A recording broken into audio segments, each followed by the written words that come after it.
Olá pessoal, nesse vídeo, como anunciado no anterior, a gente vai iniciar o estudo de sequências. Uma sequência numérica é uma sucessão infinita de números.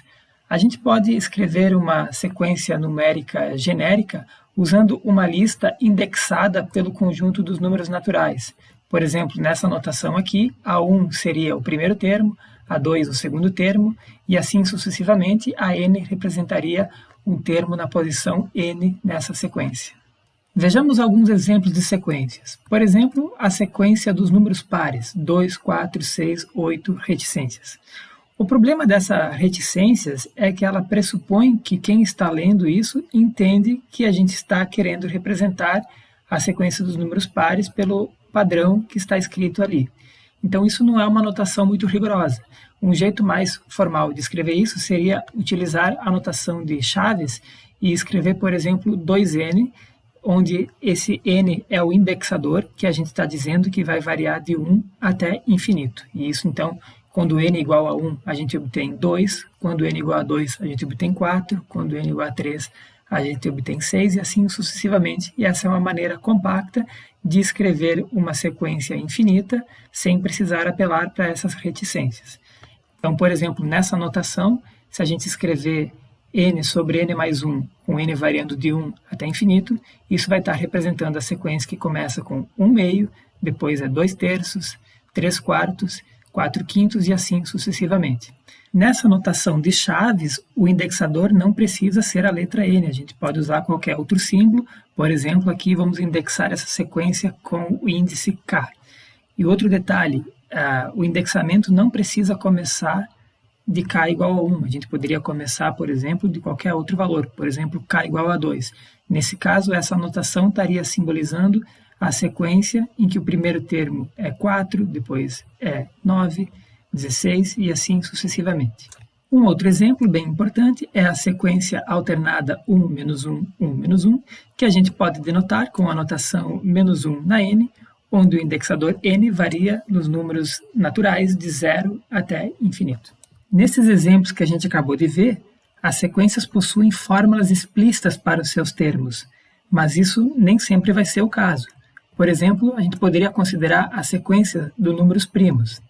Essa sequência está bem definida, eu posso definir uma sequência dizendo a n é o enésimo número primo, no entanto, nesse caso, a gente não tem uma fórmula explícita em termos de n que forneça o enésimo número primo.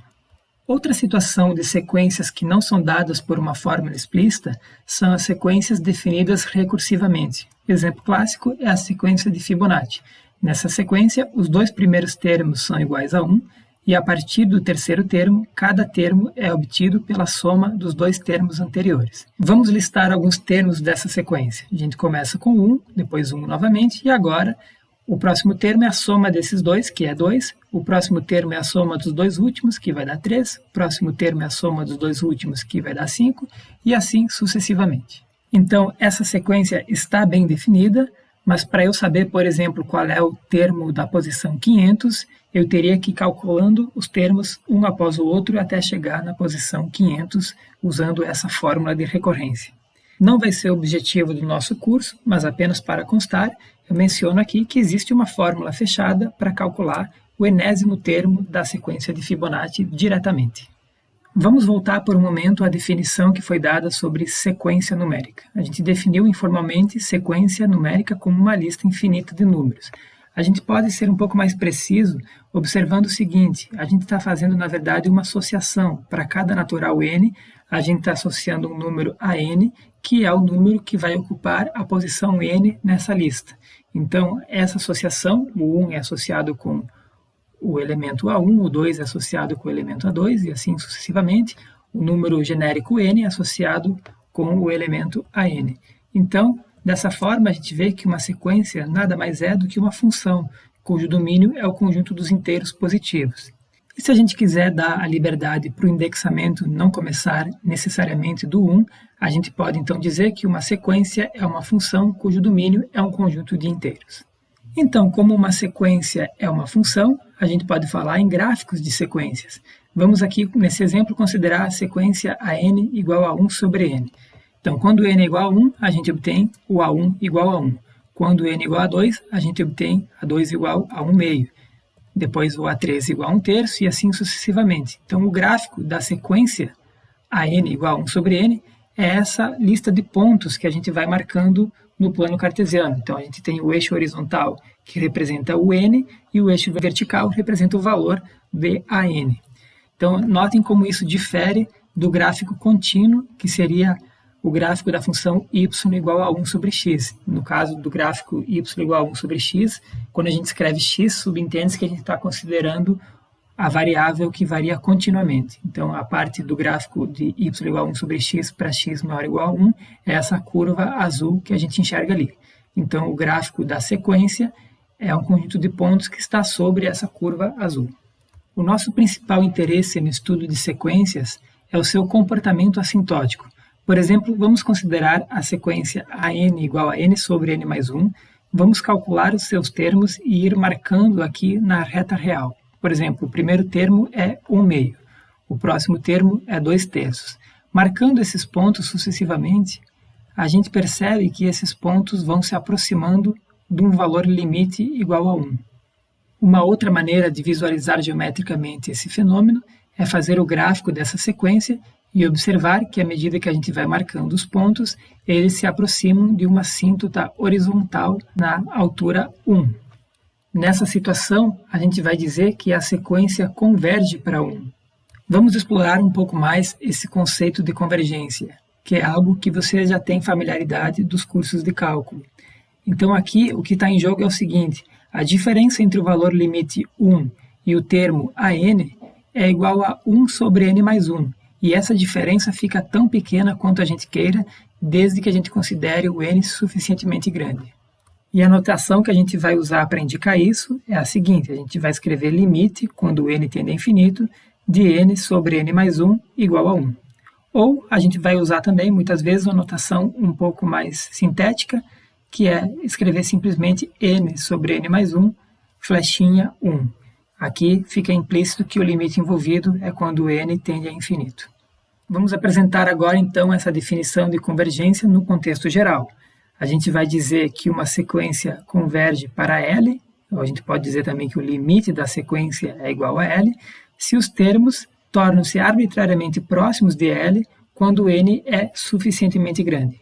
Isso quer dizer que a diferença entre o termo AN e o valor limite L em módulo pode ser tornada tão pequena quanto a gente queira, desde que a gente tome n grande o suficiente. Então, essa diferença tem que convergir para zero. Essa definição apresenta os termos arbitrariamente e suficientemente.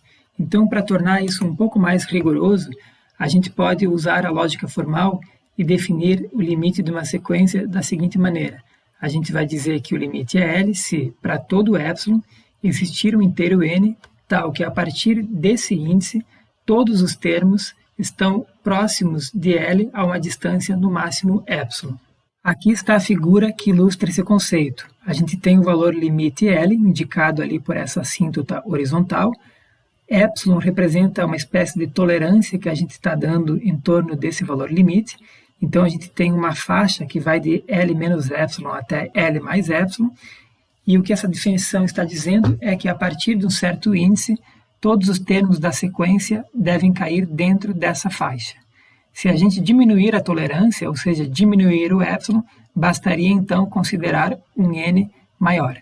Uma terminologia importante aqui. A gente vai dizer que uma sequência é convergente quando ela possui um limite L que é finito, um número. Caso contrário, a gente diz que ela é divergente. Então, só para enfatizar, novamente, uma sequência é convergente quando o limite existe e é finito. Então, vamos ver agora alguns exemplos de sequências e decidir se elas são convergentes ou divergentes. Então, primeiro exemplo, a sequência 1 sobre n. Note que aqui eu nem estou me preocupando em dizer em que valor o n começa, porque a questão de sequências convergentes e divergentes só dizem respeito ao valor assintótico da sequência. Bom, essa sequência 1 sobre n é uma sequência convergente. O seu limite é zero. Então, outro exemplo, a sequência menos 1 elevado a n. Bom, essa é a sequência que fica alternando entre 1 e menos 1. Então essa é uma sequência divergente, ela não se aproxima de nenhum valor. Os termos ficam alternando, ora são 1, ora são menos 1, portanto não se aproximam de nenhum valor fixo. Bom, vejamos outro exemplo, a sequência 2n menos 1. Essa sequência é uma sequência que é a sequência dos ímpares e ela cresce indefinidamente. Então ela é uma sequência divergente por um outro motivo, né? Ela não é uma divergência como no caso anterior. Essa é uma divergência especial, que é uma divergência em que a sequência está divergindo para infinito.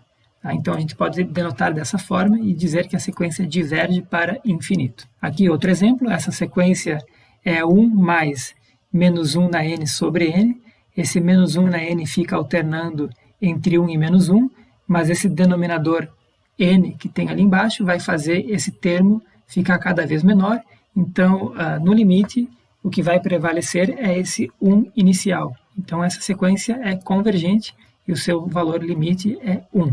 Mais um exemplo, a sequência menos 2 na n.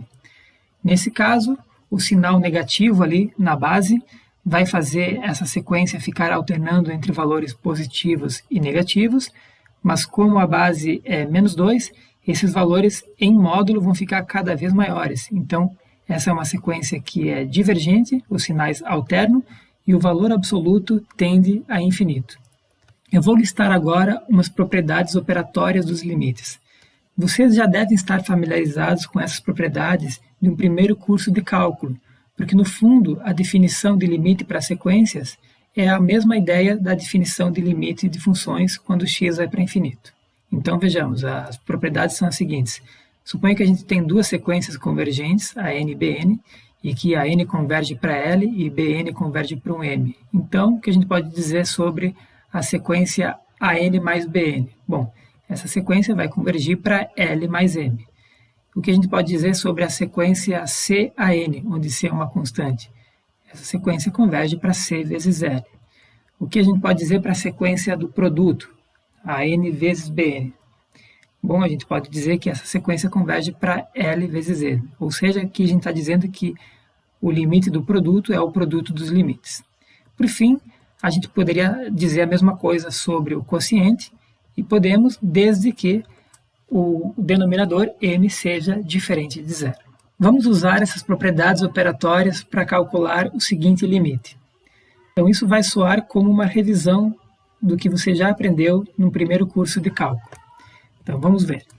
Então, a gente quer calcular o limite, e esse é um limite de um quociente, mas a gente não pode usar diretamente a propriedade de que o limite do quociente é o quociente dos limites, porque nesse exemplo, tanto o numerador quanto o denominador tendem a mais infinito. Então, aqui, para a gente poder usar eventualmente essa propriedade, a gente pode primeiro dividir tanto o numerador como o denominador por n. Dessa forma, a gente obtém agora uma fração equivalente, onde tanto o numerador quanto o denominador terão limites finitos. E aí sim a gente pode usar a propriedade de que o limite do quociente é o quociente dos limites. E agora, tanto o numerador quanto o denominador são expressões que é fácil calcular o limite. A gente pode usar que o limite da soma é a soma dos limites. E, por fim, chegamos em expressões simples que claramente convergem a zero. Portanto, o limite final vai ser 4/5.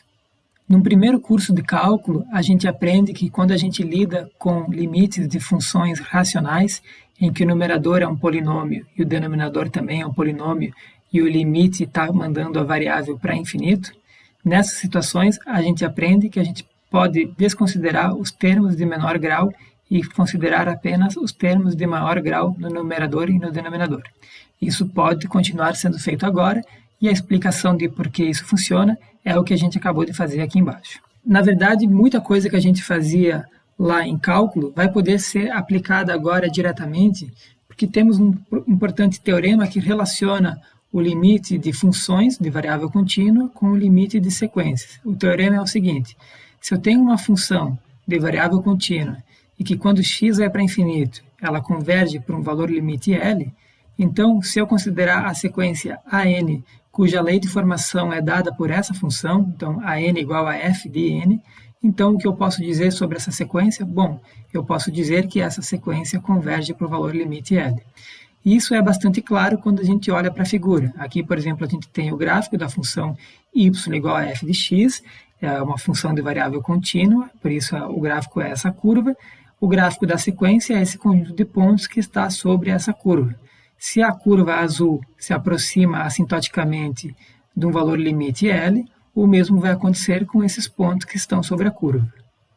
Então, esse teorema é um resultado muito poderoso que vai permitir que a gente importe lá do primeiro curso de cálculo todas as técnicas que a gente usava para cálculo de limite quando x é para infinito. Em particular, por exemplo, a gente pode usar a regra de L'Hopital, que é algo que só está definido para funções de variável contínua, pois envolve derivada. Eu queria chamar a atenção que nesse teorema que a gente acabou de ver, a implicação só vale em um sentido, ou seja, o teorema está dizendo que se o limite da função de variável contínua é igual a L, então o limite, quando a gente considera a sequência f de n discreto agora, também é L. A recíproca não é verdadeira, ou seja, se eu sei que uma sequência f de n tem limite igual a L, eu não posso concluir a partir disso que a função de variável contínua f de x converge para L quando x vai para infinito. Para entender isso, vejamos um exemplo. Considere a sequência cosseno de 2π vezes n. Bom, essa sequência, na verdade, é a sequência constante igual a 1, porque essa função, cosseno de 2πn, vale sempre 1 quando n varia nos inteiros. Então, o limite dessa sequência é igual a 1. A gente pode visualizar isso nesse gráfico. Ali está o gráfico da função cosseno de 2πx, calculada nos inteiros, ela sempre dá o valor constante igual a 1.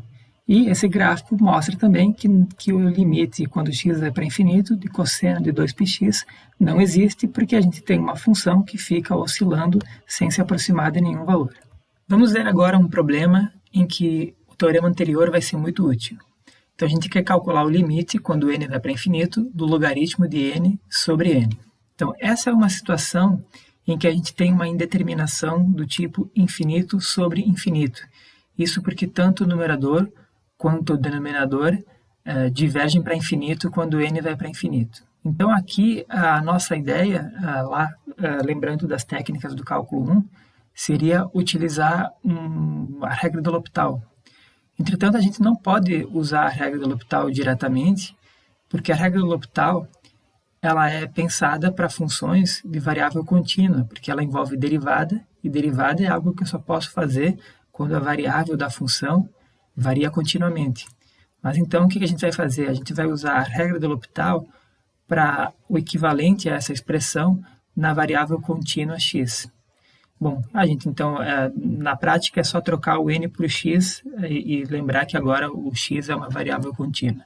Bom, então, para calcular esse limite, usando a regra de L'Hopital, a gente lembra que esse limite é igual ao limite que a gente obtém quando deriva o numerador e deriva o denominador, certo? Então, vamos fazer isso.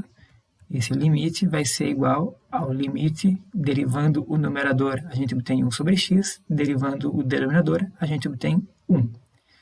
Bom, e agora é fácil ver, quando x vai para infinito, que esse limite é igual a zero. Portanto, pelo teorema anterior, a sequência também converge para zero. A interpretação desse resultado que a gente obteve é a seguinte. A gente tem a função logaritmo de n, essa sequência vai para infinito, a sequência n também vai para infinito, mas quando a gente divide a de cima pela de baixo, isso está indo para zero. Então a conclusão é que o logaritmo vai para infinito mais lentamente do que n, certo? Então é útil a gente interpretar esse tipo de resultado dessa maneira, né? Quando a gente tem duas sequências que divergem para infinito, mas o quociente vai para zero, então significa que a de baixo vai para infinito com velocidade maior. Vejamos mais um exemplo. Agora a gente quer calcular o limite da raiz enésima de n. Então vejamos a solução. Aqui, primeiramente, a gente escreve a raiz enésima como o expoente 1 sobre n, e dessa forma a gente já observa que aqui a gente tem um certo tipo de indeterminação, porque a base está indo para infinito e o expoente está indo para zero. Então, enquanto o expoente força o resultado a ir para 1, a base força o resultado a ir para infinito. Então, a gente está com essa indeterminação. Então, aqui a estratégia vai ser o seguinte: a gente vai aplicar a exponencial e o logaritmo, que são funções inversas, de modo que o resultado não se altera, e a gente obtém o seguinte, que Essa expressão, n elevado a 1 sobre n, é igual à exponencial do logaritmo dessa expressão. A utilidade disso é a seguinte: agora a gente tem ali o logaritmo de n na 1 sobre n, e a gente pode usar a propriedade do logaritmo para escrever isso da seguinte forma: a exponencial de 1 sobre n logaritmo de n. E agora reparem que o que apareceu aqui no expoente, 1 sobre n logaritmo de n, é a expressão considerada no problema anterior. E no problema anterior, a gente viu que isso converge para zero. Bom, então a gente vai poder concluir agora que essa expressão toda vai convergir para n a zero. Isso porque a função exponencial é uma função contínua. Então, se eu tenho ali o expoente convergindo para um certo valor, então a função exponencial calculada nesse expoente converge para a exponencial desse valor limite. Isso vale por causa que a função exponencial é contínua. Então, a gente conclui que isso converge para n a zero, que é igual a 1, e essa é a solução do problema. Agora a gente vai ver um teorema que é bastante útil para o cálculo de limites. Suponha que a gente tem três sequências, AN, BN e CN, de modo que para cada posição n, o termo correspondente a n é menor ou igual que o termo bn, que é menor ou igual que o termo cn. Bom, nessa situação, suponha também que a sequência an converge para L e que a sequência cn converge para o mesmo limite L. Bom, então a conclusão aqui vai ser bastante óbvia, é que a sequência que está no meio, a sequência bn, também deve convergir para esse limite L. Isso é natural porque é como se a sequência bn estivesse esmagada entre as duas sequências an e cn. É por isso que esse teorema é chamado de teorema do confronto ou teorema do sanduíche. Bom, aqui percebam que como o comportamento assintótico das sequências não depende do que acontece com os seus primeiros termos, a gente não precisaria exigir essa hipótese dessa desigualdade ser válida para todo n. Bastaria que ela fosse verdadeira a partir de um certo ponto. E a conclusão seria a mesma. Como aplicação do teorema anterior, vamos calcular o limite de cosseno de n sobre n. Bom, comecem percebendo que, como a função cosseno está limitada por cima por 1 e por baixo por menos 1, isso para todo x, então a gente consegue dali concluir que a sequência cosseno de n sobre n vai estar limitada por cima por 1 sobre n e por baixo por menos 1 sobre n. Bom, a sequência 1 sobre n e a sequência menos 1 sobre n, ambas convergem para zero, e a sequência cosseno de n sobre n está esmagada entre as duas sequências. Então, pelo teorema do sanduíche, a sequência cosseno de n sobre n também deve convergir para zero. Repetindo exatamente a mesma estratégia que a gente apresentou para resolver esse problema, a gente conseguiria mostrar o seguinte fato geral.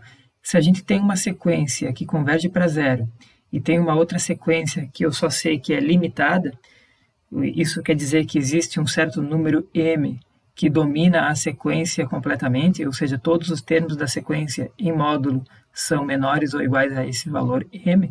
Então, com essas duas hipóteses, eu posso concluir que o produto AN-BN converge para zero. E a ideia é exatamente a mesma que a gente fez ali em cima, né? Quem está fazendo o papel da sequência BN ali em cima é a função cosseno. Outra consequência do teorema do sanduíche é o seguinte fato. Se eu tenho uma sequência que eu sei que em módulo ela converge para zero, então a sequência, mesmo sem o módulo, também convergiria para zero. Isso é simples de observar, de fato. Se eu tenho a sequência AN, eu sei que ela é limitada por cima pelo módulo dela, limitada por baixo por menos o módulo dela. Dessa forma, a gente pode aplicar agora o fato de que o módulo vai para zero, então a gente tem que isso vai para zero, isso também vai para zero, e pelo teorema do sanduíche, a sequência AN, estando esmagada entre essas duas, deve ir para zero também. Aqui, observem que nesse teorema, o valor zero ali é essencial. Eu não posso trocar esse zero por um outro número. Por exemplo, eu não poderia colocar aqui um 1 e aqui 1, por exemplo, e esperar que a conclusão continue sendo válida. Por exemplo, a gente tem essa sequência aí, AN, que é igual a menos 1 elevado a n. Então, essa sequência ela fica alternando entre menos 1 e 1, ela não converge. Mas se eu colocar o módulo, eu fico com uma sequência que é constante igual a 1 e, portanto, converge para 1. Então, nesse caso, não vale a implicação. Eu tenho a sequência que converge para 1, mas se eu tirar os módulos, ela não é mais convergente. Para concluir a aula, um último problema, cuja conclusão vai ser muito útil no que a gente vai estudar mais na frente. Então, a gente tem aqui a sequência R elevado a n, e a pergunta é, para quais valores de R a gente tem ali uma sequência convergente? Então, vamos ver. Quando R é positivo, a gente pode usar o conhecimento que a gente já tem sobre a função exponencial de base positiva. Então, vejamos, né? Quando a base da função exponencial é maior que 1, a gente sabe que o gráfico é desse tipo aqui, que vai para infinito. Portanto, então, a gente consegue concluir que, nesse caso, a sequência vai para infinito. Quando a base é positiva, mas está entre 0 e 1, então a gente tem o gráfico da função exponencial, que é essa função decrescente. Então, a gente conclui que, nesse caso, o limite vai ser 0. Agora, a gente gostaria de considerar o caso em que o R é negativo. Nesse caso, a gente já não pode mais fazer o paralelo com a função exponencial de variável contínua. Isso porque a gente não pode definir a função de variável contínua da forma R na x quando R é um número negativo. Vou explicar por que a gente não pode fazer isso. Por exemplo, vamos supor que R é igual a menos 2. Então, menos 2 ao quadrado deve ser 4, porque o expoente é par. Menos 2 ao cubo deve ser igual a menos 8, que 2 ao cubo é 8, mas o menos elevado a um expoente ímpar fica menos. Agora, imagine quanto deveria ser, então, menos 2 elevado a π. Bom, isso não vai estar bem definido, porque o π, sendo um número irracional, ele não é um número inteiro, então ele não é nem par nem ímpar, então eu ficaria sem saber qual sinal atribuir para menos 2 elevado a π. Então, é por isso que a gente não consegue definir a função exponencial de variável contínua x quando a base é negativa. Vamos considerar agora o caso em que R está entre menos 1 e 0.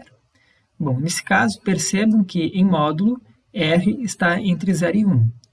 E percebam também que o módulo de R na n é igual ao módulo de R na n. Essa última expressão recai no caso anterior, que a gente tem um número entre 0 e 1 com expoente n. Então, a gente sabe que isso vai para 0. Portanto, pelo teorema da página anterior, a gente sabe que a sequência R na n também deve ir para 0 nesse caso. Então, nesse caso, a gente tem uma convergência para 0 que é da forma alternada. A gente vai estar alternando entre valores positivos e negativos, mas em módulo cada vez menores, de modo que a sequência como um todo converge para 0. Vamos considerar agora o caso em que R é negativo e menor do que menos 1. Bom, nesse caso, os sinais vão ser alternados, porque R é negativo, e além disso, em módulo, essa sequência vai para infinito. Portanto, a gente tem aqui a situação de uma sequência em que o limite não existe. Essa sequência fica alternando entre valores muito grandes positivos e valores muito grandes negativos. Então, aqui, olhando para os possíveis valores de R, a gente acabou de ver que se R é maior do que 1, essa sequência diverge. Se R é menor do que menos 1, a sequência diverge também.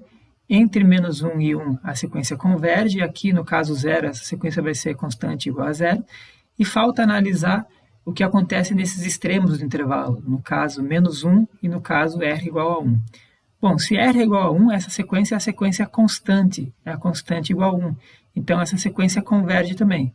Mas aqui, nesse caso, ela converge para um valor diferente, ela vai convergir para 1, porque a constante é igual a 1.